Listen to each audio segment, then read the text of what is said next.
दोस्तों, एक बात शेयर करनी थी आप लोगों से। मैंने तो बहुत खुशी से यूट्यूब चैनल ओपन किया था कि सोचा था कि छोटे मोटे मैं रेसिपी डालूँगी।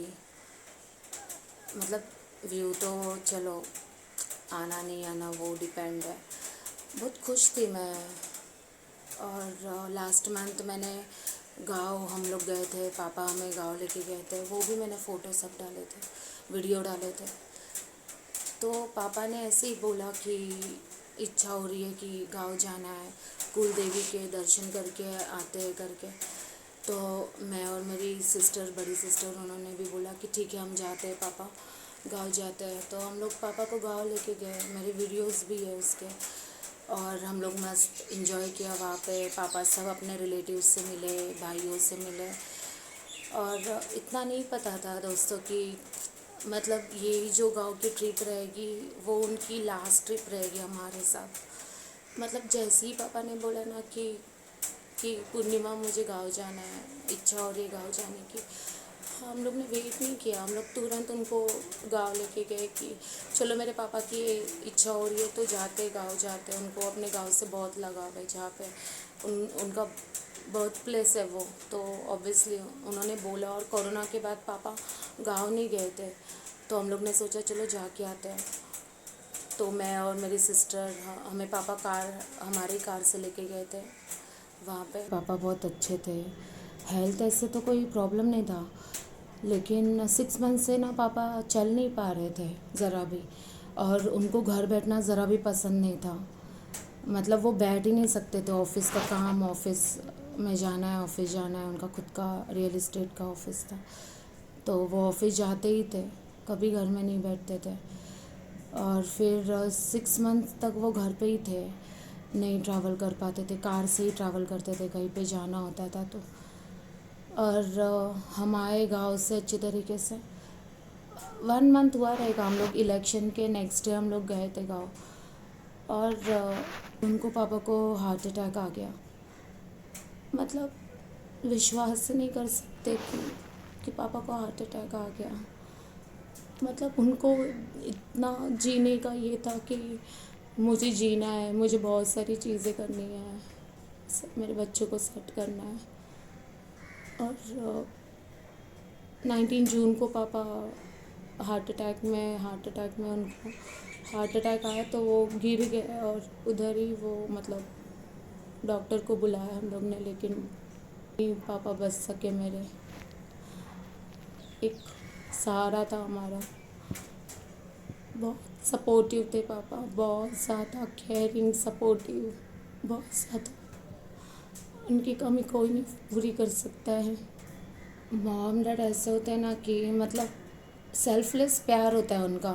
मेरी मॉम 2011 में ऑफ हो गई हार्ट अटैक में, वो भी 2011। और अभी 19 जून में पापा ऑफ हो गए, ये लास्ट मंथ में, वो भी हार्ट अटैक में।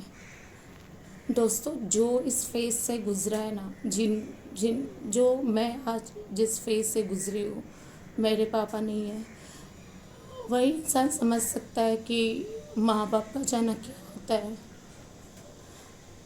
बहुत ज़्यादा, मतलब मैं अटैच थी पापा से, बहुत ज़्यादा, बहुत ज़्यादा। बहुत बहुत याद आती है उनकी, बहुत ज़्यादा। प्लीज़ दोस्तों, मेरी एक ही रिक्वेस्ट है आपसे कि आपके मम्मी पापा को आप अच्छी तरह से संभालो। उनकी जो भी चीज़ है, उनके लिए चीज़ें करो, क्योंकि अपने मॉम डैड जैसे प्यार ना हमें कहीं पे भी नहीं मिलता। उनका प्यार जो रहता है ना, वो सेल्फलेस होता है, मतलब निस्वार्थ होता है वो हमें कहीं पे भी नहीं मिलता है दुनिया में, कहीं पे। हाँ दोस्तों, कि पापा और रहेंगे हमारे साथ।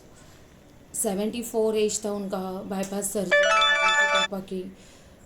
फिर एंजियोप्लास्टी बहुत पहले हो गई थी, बाईपास सर्जरी हो गई थी, लेकिन जो उनकी व्हील पावर थी ना, वो बहुत स्ट्रांग थी। वो इतनी स्ट्रांग थी ना कि वो इंसान इतना, बाईपास सर्जरी कोरोना के टाइम पे हुआ था उनका, लेकिन उनकी व्हील पावर बहुत स्ट्रांग थी। उन्होंने कभी हार नहीं मानी, और जो भी उन्होंने अचीव किया उनके लाइफ में, ज़ीरो से अचीव किया, ज़ीरो मॉम डैड की। और पापा तो इतने केयरिंग थे कि बहुत ज़्यादा केयरिंग। मैंने शादी की दोस्तों, ये बोलने की ज़रूरत नहीं, हर एक की मॉम डैड करते हैं, लेकिन मैंने लव मैरिज शादी की, कोर्ट मैरिज। लेकिन मेरे पापा ने स्पून से लेके हर एक चीज़ मेरे पापा ने मुझे दी, हर एक चीज़।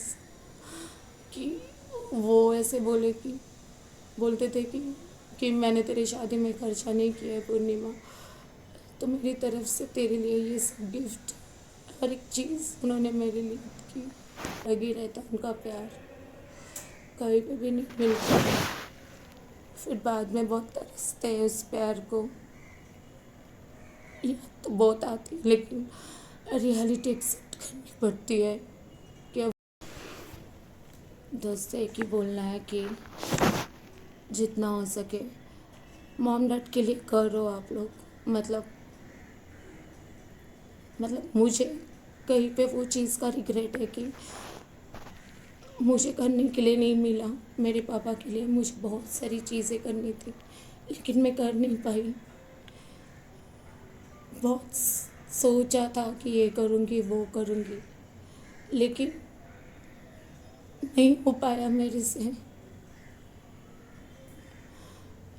बचपन से हमें बड़ा करने से लेके हमारा एजुकेशन, हमारी शादी, उसके बाद भी वो हमारे लिए खड़े रहते हैं। और जब उनका एक ओल्ड एज आता है तो उनको सच में हम लोगों की ज़रूरत होती है, हमारे टाइम की ज़रूरत होती है।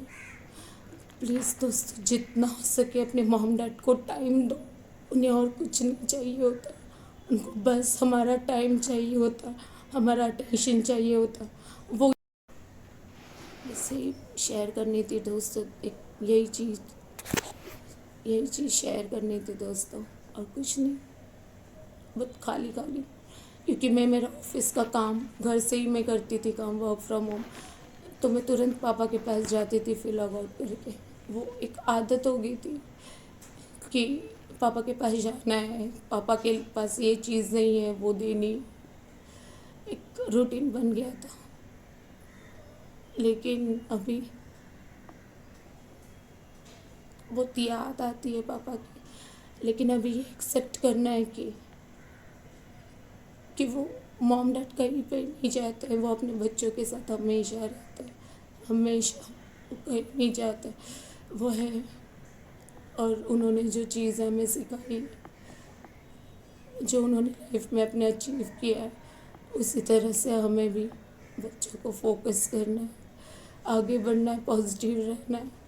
जो उन्होंने अपने लाइफ में अचीव किया है वो सब चीज़ें अचीव करनी है। जो उनके सपने थे, जो अधूरे रह गए हैं, जो वो कंप्लीट नहीं कर पाए, वो हम लोग कंप्लीट करेंगे। दोस्तों, लास्ट टाइम बस यही बोलना चाहती हूँ, अपने मॉम डैड को टाइम दो, उनकी केयर करो।